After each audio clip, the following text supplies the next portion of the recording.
Good afternoon, buon pomeriggio. It's Tom Padula from TomPadulaTV on YouTube and Insegna Booksellers, also on tompadula.blogspot.com. There's plenty there to look at. And of course, Facebook, thank you for this live option, which is very good for people like me. Now, today is a very important day. It's the 24th, Friday, the 24th of November, 2023. Happy birthday to my sister Angela. Gli anni passano e noi diventiamo sempre più giovani. Ma la verità è che non siamo mai nella mente, siamo sempre giovani. È soltanto il corpo che ci dà qualche problema. So this is really a fun time for me because I think we need to keep our interests alive and we just need to do something each day to lift us up. And, you know, doing an online hour, for me, it's just the way to go. So, today is program 63 of the Italian series. Now, I divided the Italian series in two parts. Series 1 is programs 1 to 60. And then I decided I'll keep the program numbers going. So this will be program 63, but I call it series 2. So in other words, this is the third program of series 2. Why the difference? The difference is that in series 2, I will do whatever I want to do. In other words, I will respect the fact that we all need to do the 4 language skills: listen, speak, read, write, but not in that order. The order is listen, read, write, and finally we speak. And the way to get to the speaking is through the writing small sentences initially, and identifying the topic that you want, finding out the words, the adjectives, and the verbs, and the rest should come easy. So if you go back to lesson 1, what do? You can go to insegna.com, they're all in order, and when you press it, the last one will come first. As I put them up, the last one will come first. So the first one, if you go down the page, the first one will be, at this stage, I looked at it yesterday, it was number 7. So the number 1, number 7 means that's the page. So the first one, there are 4 of them. The first one is at the top. You have to go down the page and find program 1. Now be very understanding towards me, because when I started all this, I didn't know where I was going. I had an idea of wanting to teach Italian online and giving some of my experience in it, and proceeding with it. So that's what I did. So in the first 20 lessons, of course, the idea of the 4 parts of the 4 language skills and the 9 parts of speech, especially the 9 parts of speech, came to the fore. So what do we need to start with? We need to start with the nouns, the articles, the adjectives, etc., etc. So lessons 1 to 20, I covered all of the grammar, very quickly, of course, just to give an idea. And then from 21 to 40, I did some literature and poetry, and the singing part always came through. And then from 41 to 60, it was the history of Italian as a language from Latin, where it had its roots. So Italian and all the local languages, the dialects, what they call languages, have roots in that long past, so 2,000 years ago. But really the Italian language itself officially starts with Dante Alighieri, with La Divina Commedia, because he wrote not only in Latin, but he then decided to do something in the vulgar language, in Italian.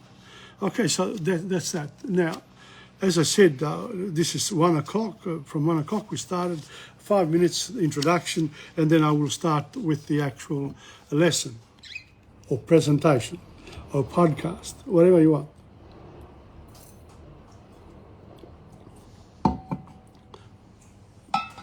What I enjoy about this is the variety that I can give in a program of 1 hour. And we're going to start with the children books, of course. And this one here, it's 1 of 5. I will start. This one here is Il Vestitino. Il Vestitino. Giorno per giorno io cresco un pezzetto e il mio vestito si è fatto stretto.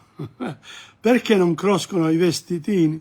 Non crescono i vestitini con i bambini. That's a good one. Good reflection. Giorno per giorno io cresco un pezzetto e il mio vestito si è fatto stretto. Perché non crescono i vestitini con i bambini?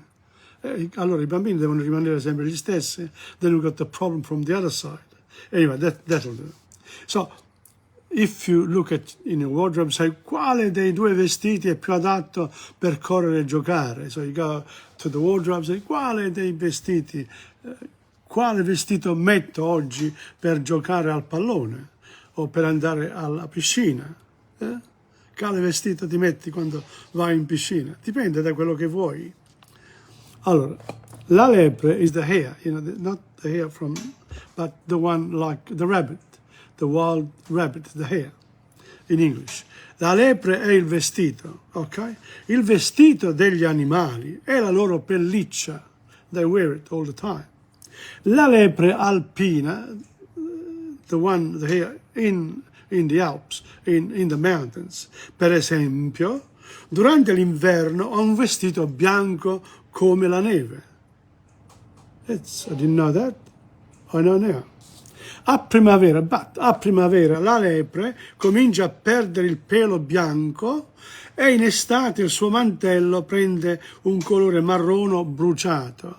As you go into the summer and the snow melts, the hare, the wild rabbit, changes its mantle. It comes on naturally because of the sun, because of the warm weather. So that's it. Now this one here, it says if you want, questo animale non è una lepre, è un, you put in the rest. The next one is Giovanna sogna sempre di andare in soffitta a giocare con 2 suoi cari amici, il cane Ciccio e il drago Tommasone. That's not me. It's il drago Tommasone. Giocano con i vestiti vecchi che Giovanna trova in un baule. Ognuno cerca qualcosa che gli vada bene. Cappelli, gonne, pantaloni, camicie. Ma il drago Tommasone è troppo grosso e non riesce facilmente a trovare un vestito che sia adatto a lui. So Tommasone too big for what and it's, people, whether it's too thin or too big, whatever, you got to find you have to find the right vestito, the right, something that fits you. So if you're tall and if you're short, etc. But we've got plenty of variety in our world today. So we can go shopping for what we need. Che cosa ha trovato Giovanna nel baule? That's the question. What has she found? Secondo me, le cose fotografate qui sotto, so you take photographs of whatever we want to put in the baule, and then you can put their name. So have an imaginary baule, put all your clothes in there, let's say 20 pieces, and then you select 3 of them, 4 of them, or 5. And then you write a little story, like this one here.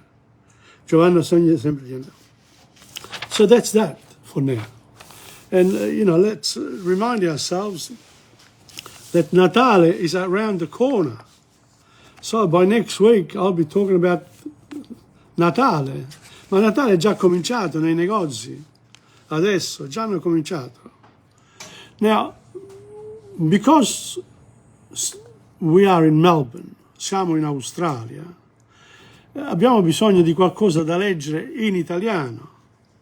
If you are a student in the third age, what you want to do is get a novel like this one here. And even though it's difficult, it doesn't matter because you can always underline the words that you don't know initially. And after you get to the first chapter, let's say, you then look up the words and you find that in the second chapter, some of those words have been repeated, so you don't have to do it again. So because you're transferring your knowledge of your own first language into the other language, it's easier for you than for a child. A child needs the language around him or her in order to make progress, because they don't have the understanding of how language works.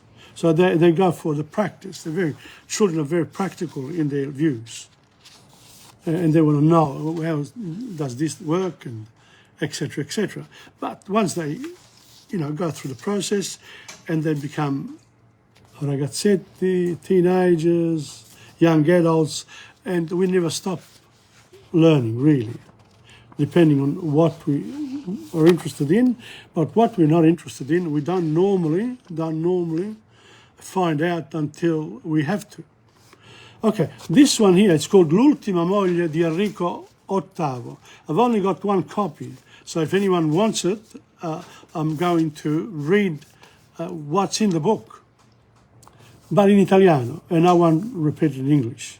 So this is a book that I recommend for this week, and I've put in my notes here, and in series 2, I want to present a new novel that I have on my shelves for you. So if you see it and you want it, go to my Insegna.com, go to Italian fiction books, select, click, and send me the order, basically. If you then, let's say, you get there too late, then you might want to choose another book. So let's say, I want that book there, but if you don't have that book there, can I have this other one from the list? Or this other one. So give me a choice of what to send you. Otherwise, if I say only this one here, this is for this week, for this program. Okay, L'ultima moglie di Enrico VIII. Here we go. Catherine Parr ha soltanto 7 anni quando, durante un torneo, il suo destino incrocia per la prima volta quello di Enrico VIII, il re d'Inghilterra. Tra il sovrano e la bambina scatta subito un'intesa che li terrà in vario modo legati per tutta la vita. Ma Catherine non può certo immaginare che un giorno, passata anche lei attraverso vari matrimoni, finirà con il diventare la 6ª e ultima moglie di Enrico. I thought Enrico VIII had 8 wives, not 6. Well, anyway, who knows? This person here might know better than me. You can look it up. Of course, Henry VIII, how many wives did he have? Coraggiosa, romantica, colta e appassionata d'arte, Catherine Parr assisterà a congiure ed esecuzioni e solo grazie alle sue arti diplomatiche riuscirà a sfuggire miracolosamente alla morte. Because as we know, Enrico, when Henry VIII got tired of one of his wives, the quickest way to go to the next one was to dispose of her, and he did. He got rid of quite a few. Maybe the novel of Barba Bru, Barba Bru, that's the same, that's probably a take on Henry VIII. Catherine vincerà la sua battaglia, ma il costo sarà molto, molto elevato. In L'ultima moglie di Enrico VIII, Carolee Erickson, the writer of of course, she wrote it in English, and this is a translation. Narratrice storica d'eccezione, ricostruisce il ritratto umano di una donna di straordinario fascino e complessità che ha fatto la storia dell'Europa. Un avvincente romanzo biografico nel quale ricerca documentaria e verve narrativa si uniscono per dare vita a un intrigo ad alta tensione emotiva. So that's l'ultima moglie di Enrico VIII. That's my novel for the week. Okay? And yeah, this gives me an idea of introducing a few books each week when I do my Italian lesson and also my French one. I might do the same for French as well. Who knows? Who knows? And also for history. La cosa nasce cosa, il tempo la governa. So that's that. Now, the next one, we're going to go to a gentleman who was, in a way, the first great humanist of Europe. Francesco Petrarca. Francesco Petrarca. So we go there, and last time, I didn't write down where I stopped, but I'm sure I remember. Francesco Petrarca. We said, I did his you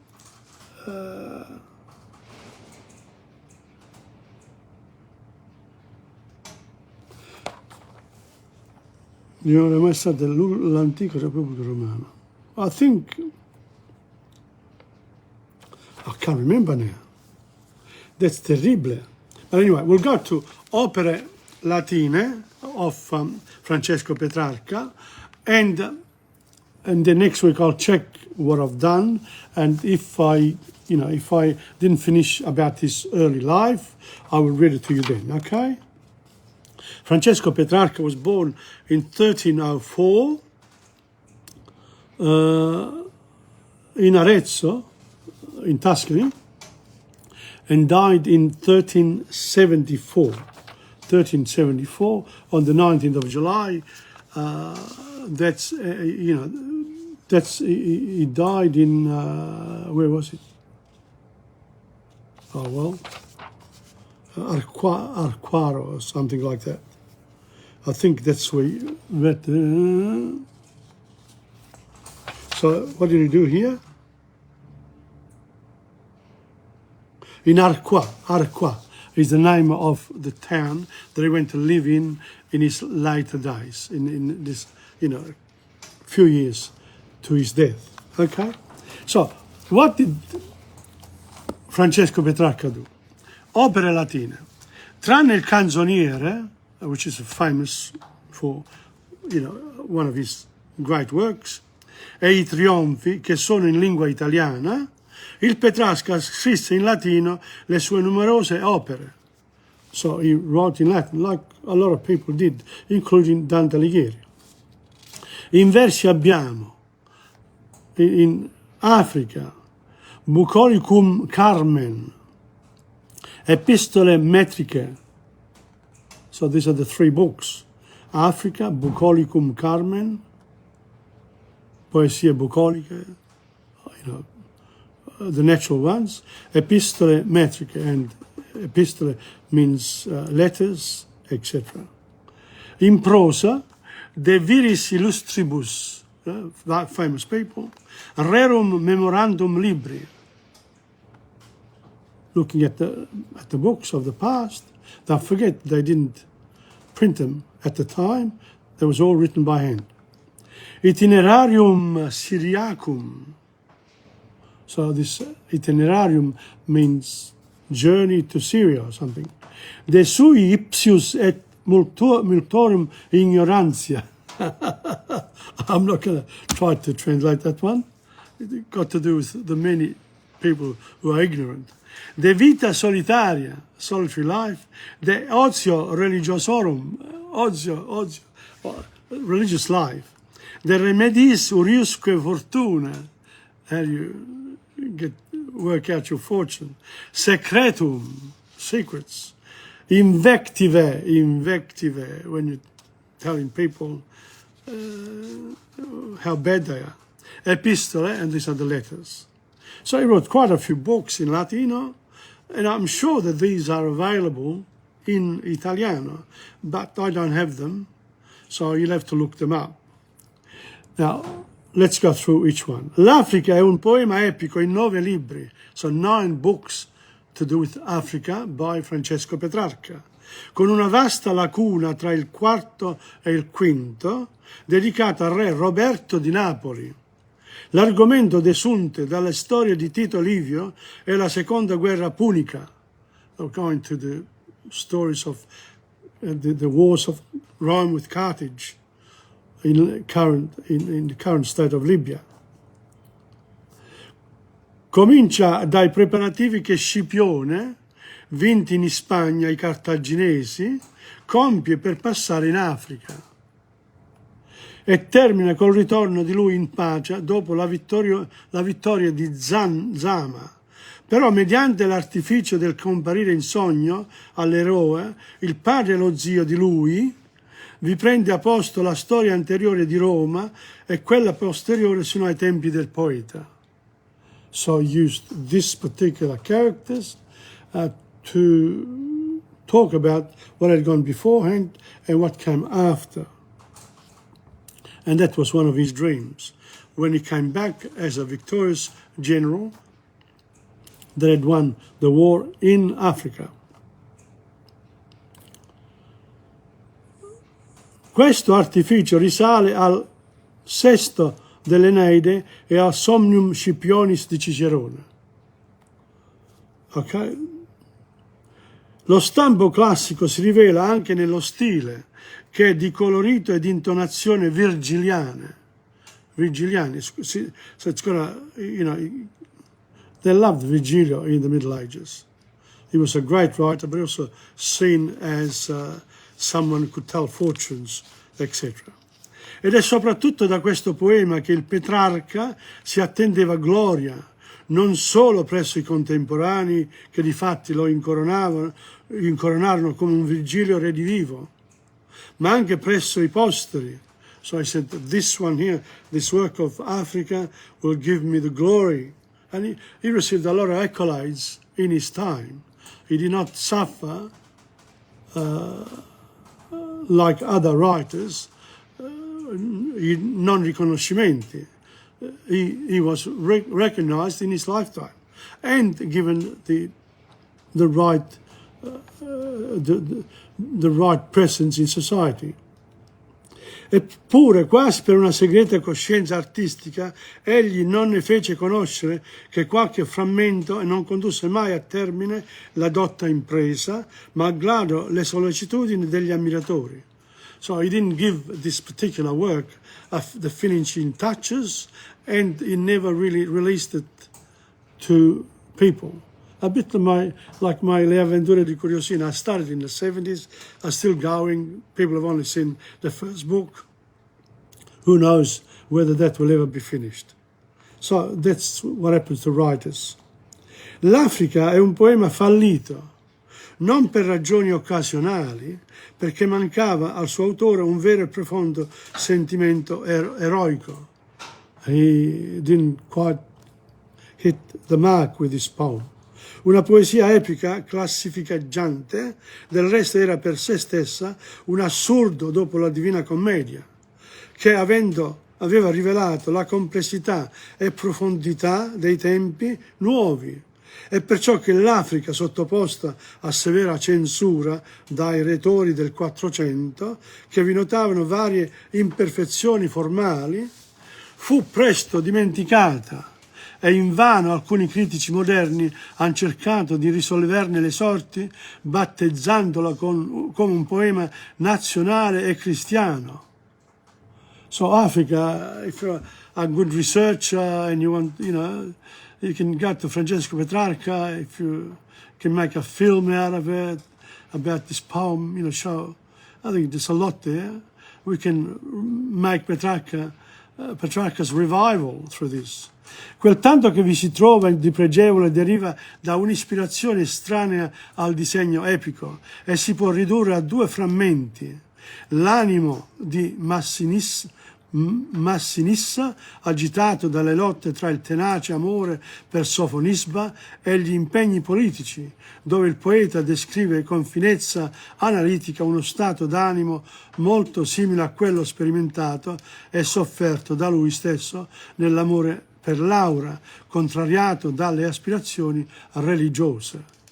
È il celebre lamento di Magone che sulla nave su cui viaggia a soccorrere Cartagine, minacciata, prima di esalare l'estremo anelito, intuisce la vanità dolorosa della vita ed esce in accenti di accorata e solenne meditazione sul destino suo proprio e del fratello Annibale e di tutta l'umanità, motivo familiare alla migliore lirica del Petrarca. Now, all this names, Laura, Magone, Cartagine, Annibale, all these are all in this poem of Africa. Okay, and we're going to stop there with Petrarca. We've done l'Africa in his opere latine. Opere latine. I'm going to put it down as opere latine, and what we've done today is l'Africa. We'll go through each one of his works, and I'll come back to you with Francesco Petrarca. And in the meantime, if you want to, look him up. Look up Francesco Petrarca and, you know, get to know more of him than I can give you. Some of the, you know, the writing in this book is quite complex, so what can I say? Now I need a drink. And what else do I need? I need also a song. At this time we're going to go to a famous guy called Albano and Romina Pea. The two of them together, one of the great songs of this couple in around 1987 or something. Libertad si chiama. I'm going to try my best. Of course, if you want to listen to the real thing, go to Albano and Romina Pea on YouTube and you will enjoy this song immensely. It is one of the great songs. Scende la sera sulle spalle di un uomo che se ne va. Oltre la notte nel suo cuore un segreto si porterà. Tra casa e chiese una donna sta cercando chi non c'è più. E nel tuo nome quanta gente non tornerà. Libertà. Quanti hai fatto piangere senza te, quanta solitudine, fino a che avrà un senso vivere, io vivrò per avere te. Libertà, quando un coro s'alzerà, canterà per avere te. C'è carta bianca sul dolore e sulla pelle degli uomini. Cresce ogni giorno il cinismo nei confronti degli umili, ma nasce un sole nella notte e nel cuore dei deboli, e dal silenzio la voce rinascerà.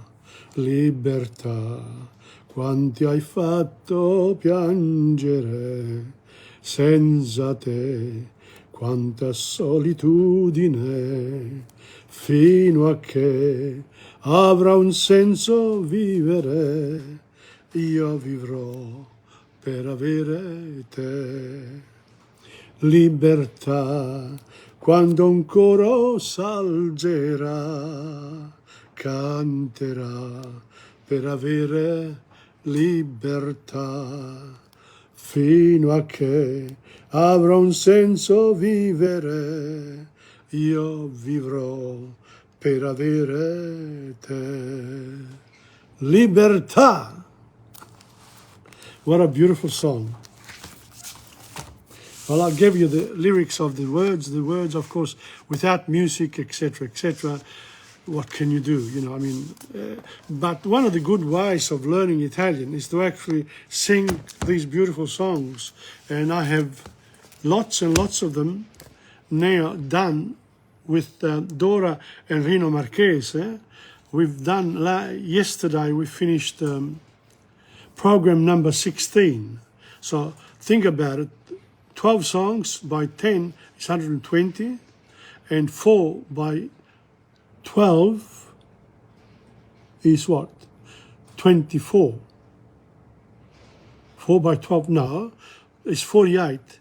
So 120 plus 48 makes it 168. So we've done 168 songs, whereas I'm already up to 19. So there are quite a few songs coming up in the next few weeks. So stay tuned to Tom Padula on Thursday every couple of weeks, and then I put them up. So each month you get about 12 songs. It's not bad. Yeah, not bad at all. And I think they're all new songs, of course. And I just noticed, looking back, that in Choral Improviso there's a lot of the Italian, the Italian songs, a lot of Neapolitan as well. Some of the other regions. I tried to, to bring in the diaspora by going with Dean Martin and Frank Sinatra, and yesterday I brought in some of the singers who are not Italian but sing also in Italian, like Julio Iglesias, and Dora didn't know much about him at all, so very surprising. Okay, now we are, we are here now. I'm going to do some sentences. Let's see. Okay, let's see where we are. Where are we? We got to abracadabra. Abracadabra. Yes, we finished on abracadabra. So let's do these ones here. We're doing the A's, and slowly but surely we'll work our way through. This one here, abracadabra. Here we go. This is for writing and sentences. Le fate, le streghe e I maghi dicono abracadabra quando trasformano le cose. È una formula magica. Abracadabra. And then you're supposed to. So Anna Maria Gargura Ham is watching. Isn't that wonderful? Welcome. I needed some company. You just arrived in the nick of time. I've just done, Anne-Marie, the Beginnings for Children. I introduced a particular novel about Henry VIII, one of his wives, and also Francesco Petrarca. Continue now with the sentences. Accampamento is the next word, accampamento. Robin allestisce il suo accampamento nella foresta. Lui e I suoi amici dormiranno e mangeranno lì. Welcome to Curtis L. Tolman. Another one. Good. And I just wanted to add that I also sang the song Libertad by Albano and Romina Pea. So when we finish, you can go back and listen to those bits. Accanto, the word accanto, vicino al lato, di fianco, so accanto means vicino al lato, di fianco, la poltrona è accanto al divano. So when I say an Italian word, la poltrona, the couch, è accanto, is near the divan. Oh, another type of poltrona. Accarezzare. L'agnello è così dolce che viene voglia di accarezzarlo, di fargli delle carezze con la mano. Carezzare. Una carezza è un gesto affettuoso. So if I go like this to you, that means I like you a lot. So accarezzare. Accasciarsi is another one. Significa crollare a terra senza forze. So, mi accascio. Accasciarsi is a reflexive verb. Mi accascio, io mi accascio, tu ti accasci, lui o lei si accascia, noi ci accasceremo, voi vi accascerete, loro si accasceranno. So notice how I know the verbs. And if you want that in the future, io mi accascerò, tu ti accascerai, lei si accascerà, etc., etc. So if you do the conjugation of at least the indicative mood for now, present, imperfect, past absolute, and future, you get to the language very quickly. And then, of course, you do the composite tenses. This one here, si accasciarsi, is a reflexive verb, so you have to choose between essere and avere. Because it's a reflexive verb, you can only choose essere. So io mi sono accasciato, tu ti sei accasciato, lui o lei si è accasciato. That's how it works. Okay, so you can learn a little bit of grammar whilst I'm doing this. Accelerare is again, this is another verb. Accelerare, to accelerate, it's a first conjugation verb. Significa andare più velocemente in macchina. Per accelerare si preme il pedale dell'acceleratore.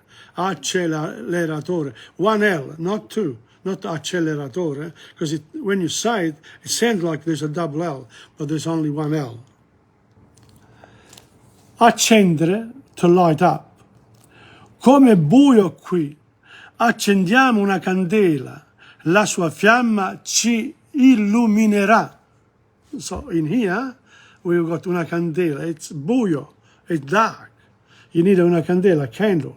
So you need i fiammiferi, the matches, but you need to actually light it up. Accendere, like you do with fire, accendere un fuoco significa creare una fiamma. Accendere la luce significa schiacciare l'interruttore. Io schiaccio l'interruttore, push in, when you want to switch on the lights. So you say, schiaccio l'interruttore, ok? La stanza, etc. That's accendere, devi accendere. Accendino is another word that comes from there. Con la fiamma di un accendino, a lighter, un accendino is a lighter. Si accendono sigari e sigarette. So l'accendino per fumare, no? I sigari e le sigarette, l'accendino, tac, tac, tac. That's called l'accendino. Accento, instead, is a noun that's very linguistic. You need, in languages, you need to have l'accento on some words, the accent on some, l'accento. Le persone del sud, Sud Italia, here, parlano con l'accento del sud. Le persone del nord con l'accento del nord. Very, very distinct, one from the other. L'accento è il modo in cui si pronunciano le parole. Un accento è anche il segno grafico che può cambiare il modo di pronunciare una lettera. So un accento, an accent, città, not città, but città, you need the accent, città. Like in pero is pear, tree, but però is but. La O finale non si pronuncia nello stesso modo. When there's an accent, you have to put the extra emphasis on it. Accerchiare is another verb, to encircle. Accerchiare significa circondare da ogni parte. You encircle the person.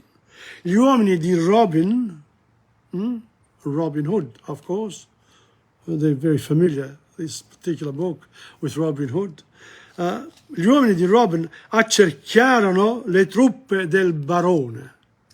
So and then they stopped them, robbed them, and told them, all your goods will go to the poor. Now we don't use Robin Hood. We use the state to collect taxes to pay for our social services. There you are, we made some progress here. Accessorio, la bacchetta magica è l'accessorio preferito dalle fate.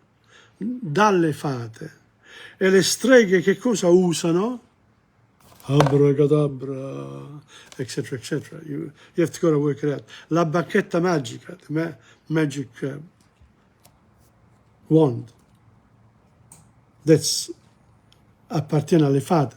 The fairies have a magic wand. What do le streghe or gli stregoni, what do they use? I don't know. You tell me. I think, what's today, 1:40. So I started at, what time did I start? 1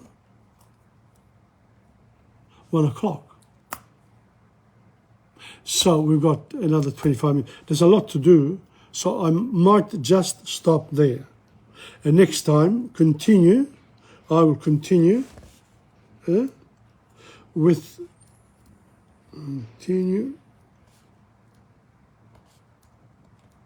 accettare, accettare, the next one. Okay, so don't forget, I'm very lucky to have all these lovely people who've written so many beautiful books that are helping me in this particular work online that tries to encourage you to learn Italian properly. Now, the next one is Il Crocefisso di Donatello. It's a little story here from another book, Il Crocefisso di Donatello. Where is it now? Oh, my dear. Never mind. We did La Medicina last time. And, okay. Now, I'm going to read this one here, but before I do, cheers. It's a lovely story, okay? Donatello, of course, was a great Italian painter during the Renaissance. Here we go. Donatello, uno dei migliori scultori del suo tempo, produsse delle opere famose, fra cui le statue di San Michele, di David e di San Giorgio, l'ultima delle quali è una delle più nobili cose che siano state prodotte dall'arte. Welcome to Libby Petrella. Egli era ancora giovinetto quando lavorò un crocefisso di legno per la chiesa di Santa Croce a Firenze. Persuaso di questo lavoro era ben fatto, lo mostrò al suo amico Brunelleschi, grande scultore e architetto, per sentirne la sua opinione. Questi, che si aspettava di vedere qualcosa di migliore, sorrise e gli disse francamente: «Mi pare che tu abbia messo in croce un contadino e non un Cristo». So if you go to a famous, for example, I've just sung Cantatore, what is it? One of the songs that a very famous singer sings. And you can go to my latest Facebook page to find out.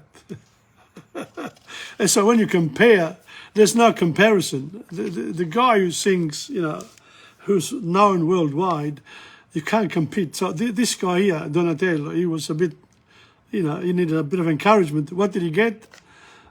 He didn't get what he wanted. But did he stop work? No, he didn't. So let's go on.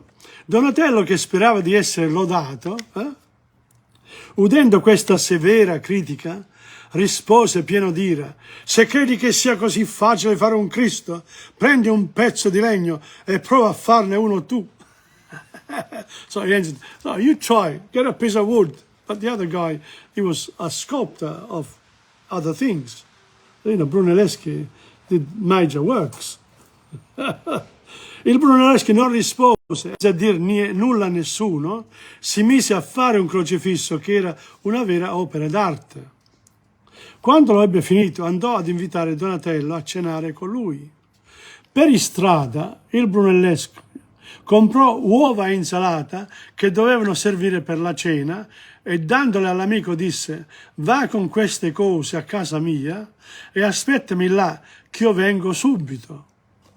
Donatello così fece. Quando entrò in casa, egli trovò sulla parete il crocifisso del Brunelleschi e tale fu la sua meraviglia nel vedere un'opera così perfetta che aprì le mani e lasciò cadere a terra le uova e l'insalata. In quel momento arrivò il Brunelleschi e rise di ciò. Donatello, che ancora stava ammirando il crocifisso, si voltò e gli disse: a te è concesso fare i Cristi, a me i contadini. E da quel giorno in poi furono migliori amici di prima. But I suppose that Donatello then, or Brunelleschi, went and bought some more eggs and insalata. They became friends. Oh, well, to each his own, huh? That's il crocifisso di Donatello. It's a beautiful little story, really. And it's wonderful. Wonderful. Absolutely great. Now, from there, we go to Proverbi. We got the Proverbi here. Now, where do I go? All right. Let's have a look at some of the Proverbi. That's what you do when you have, when you have books. I encourage you, if you are in the business of doing Italian culture, come to me. Select some books and don't use the same ones as me. Use other ones that I will give you so that they become your own. And you can really enjoy your work for Italian online or on radio, television, in clubs, wherever you want, wherever they let you do it. Because believe you me, a lot of people in the clubs don't want necessarily, they don't want to have culture and language presented when they are dancing or when they are eating. They say, oh, no, it doesn't belong here. It belongs somewhere else. We eat here. We dance here. We talk to each other here. No. Then if that's the case, come to me after you've been to the dinner dance and come and do some language and culture. And if you are interested on a Wednesday now, Wednesdays, you can go to Tom's in Brunswick, the place called Tom's. That's my old Insegna Booksellers building. I am there on Wednesdays from 3 to 4 o'clock. I'll get there 5 minutes early, leave 5 minutes later. But if you want to come and see me, I would love to see you there because it's a beautiful place and it has a lot of possibilities for some connections between artisti, cantanti, musicisti, attori, protagonisti della cultura italiana. Come and see me and we can work something out. Okay. So this one here, these are proverbi, okay? So where are we here? Okay. Now we were talking about abate, okay? Abate, that's monk, the monks. Abate cupido per un'offerta ne perde 100. I did that last week. Abate rigoroso rende i frati penitenti, again. Anche l'abate fu prima frate. So if you want to be un abate, you have to prepare yourself to be it. I frati non si inchinano all'abate ma al mazzo delle sue chiavi. So if you are un abate, you got the keys to the building. So people say hello to you. So you're in charge, like the president of the clubs, the secretary, they got the keys to the club. You have to bow to them. Meglio abate che frate, but it's better to be a president than a secretary, because if you're a secretary, you work. You have to do the work. But the president has to represent everybody. So è meglio essere According to me, it depends on what type of person you are. Molti voti fanno l'abate, but in order for you to become presidente, you need approval, you need the votes at the annual general meetings, otherwise you'll never become. So molti voti fanno l'abate.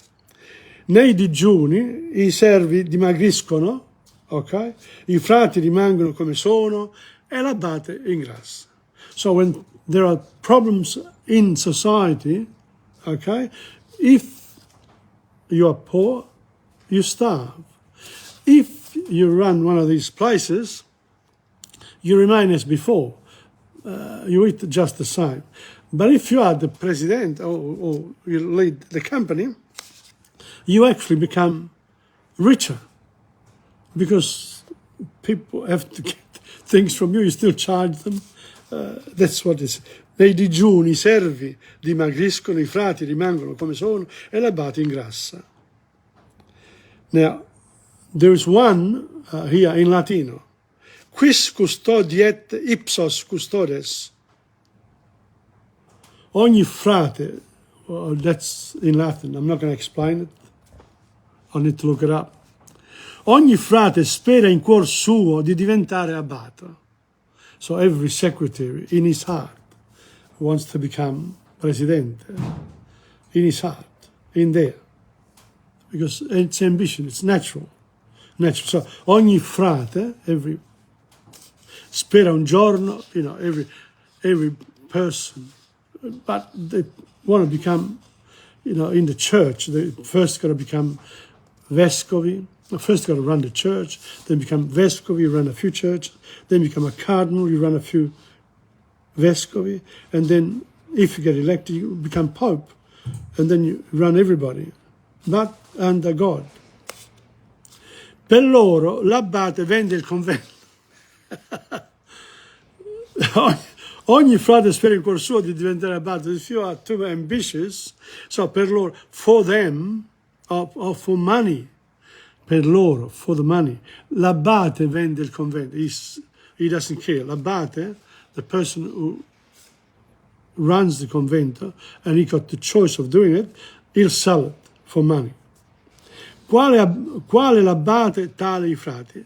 But both l'abate, the monk, and the priest, the friars, they got similar type of character. L'abate nella società del convento è l'esempio che va seguito da tutti i confratelli sottoposti alla sua autorità. Quando l'abate distribuisce i dadi, i frati giocano. Anche nel gioco dominano i potenti. Quando l'abate dorme, i frati si divertono, like the mouse and the cat. Se l'abate beve un bicchiere di vino, i frati ne tracanano i fiaschi, because obviously la cantina è aperta e quindi i frati si danno da fare. Un buon abate loda sempre il suo convento. That's true. That's true. That's true about l'abate. You know, or if you work in a place, you got to give it praise. You can't discredit your own place. Non si, that's a good one. That's a good one. To say un buon abate loda sempre il suo convento. Okay. Next time.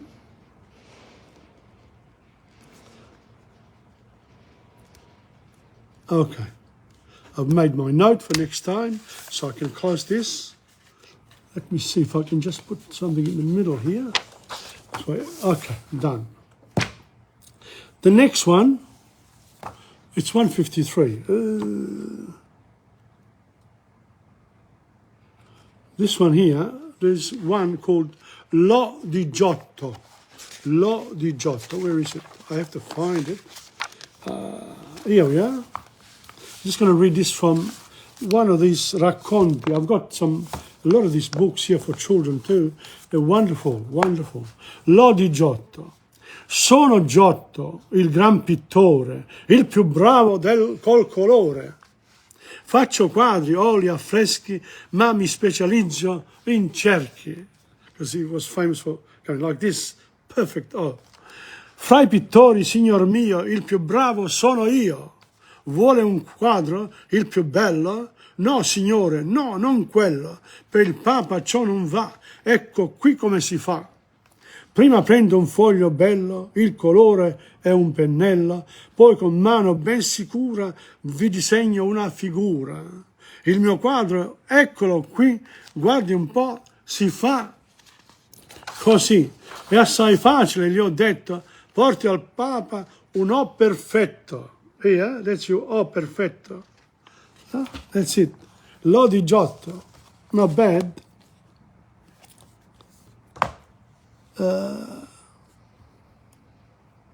I think I've missed a song here. There's a song that was song, okay? So I did Libertad now. There's a song called I giorni dell'arcobaleno. I'm not sure whether I'll be able to manage this. It's one of the, a famous song by Nicola Di Bari, okay? Here we go. Erano i giorni dell'arcobaleno, finito l'inverno, tornava il sereno. E tu con gli occhi la luna e le stelle sentivi una mano sfiorar la tua pelle. E mentre impazzivi al profumo dei fiori, la notte si accese di 1000 colori. Distesa sull'erba, come uno che sogna, giacesti bambina, ti algiasti già donna. Tu adesso ti vedi grande di più, sei diventata più forte e sicura, è iniziata l'avventura. Ormai sono bambine le amiche di prima, che si ritrovano in gruppo a giocare e sognano ancora sul raggio di luna. Vivi la vita di donna importante perché a 16 anni hai già avuto un amante, ma un giorno saprai che ogni donna è matura all'epoca giusta e con giusta misura. E in questa tua corsa incontro all'amore ti lasci alle spalle il tempo migliore. Philosophy of Southern Italians, Catholic, this and that. Listen to Nicola Di Bari, I giorni dell'arcobaleno. Very, very famous, very, very famous. And now I will finish off with a little bit of Italy. L'Italia, dove eravamo l'altra settimana? I've got to be more organized here because we want to do, we want to learn about l'Italia. Last time I did, what did I do? Italy consists of. Okay. 10 peninsular regions today. We're going to do 10 peninsular regions. And then I'll be almost finished. Okay. The peninsula of Italy accounts for over 2/5 of Italy, about 47% of the political area and 43% of the geographical area. The peninsula. Since early in the 3rd century BC, an irregular line running from the mouth of the Rubicon in the east to the mouth of Magra in the west, along the Apennine watershed between Tuscany and Emilia-Romagna, has marked the boundary between peninsula and continental Italy. That's the central part of Italy. It's always been regarded as southern part is more the peninsular part, and the other one is more the continental part, joining up with the rest of Europe. Except for a few small plains, most of them along the coast or inland in the valleys of the Tiber and Arno, the peninsula is mountainous or hilly. Its backbone is the Apennine range, which begins at the Passo di Giovi in continental Italy, Abruzzo, I think, and continues beyond the peninsula in the mountain ranges of northern Sicily. The Apennines send their spurs towards the Adriatic Sea in the east and the Ligurian and Tyrrhenian seas in the west. The highest peak, the Gran Sasso d'Italia, the Great Rock of Italy, reaches over 9,000 feet. Much of the range has been barren since ancient times. Much of the range, but woods and forests can still be found from Aspromondo in the south to Abberton in the north, and a good deal of valuable reforestation has taken place in recent decades. Because, you know, before Italy, slowly but surely, but there weren't a lot of people, so they could, you know, once more people started living in Italy, then they had to get the resources.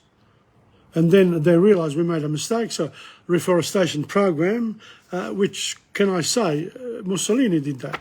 A lot of that work. They started off under him, you know, social conscience. So it wasn't always all that bad, but he wasn't. He was a much loved figure. You know, he made people love him. He was one of the good dictators, but lost his way along the way.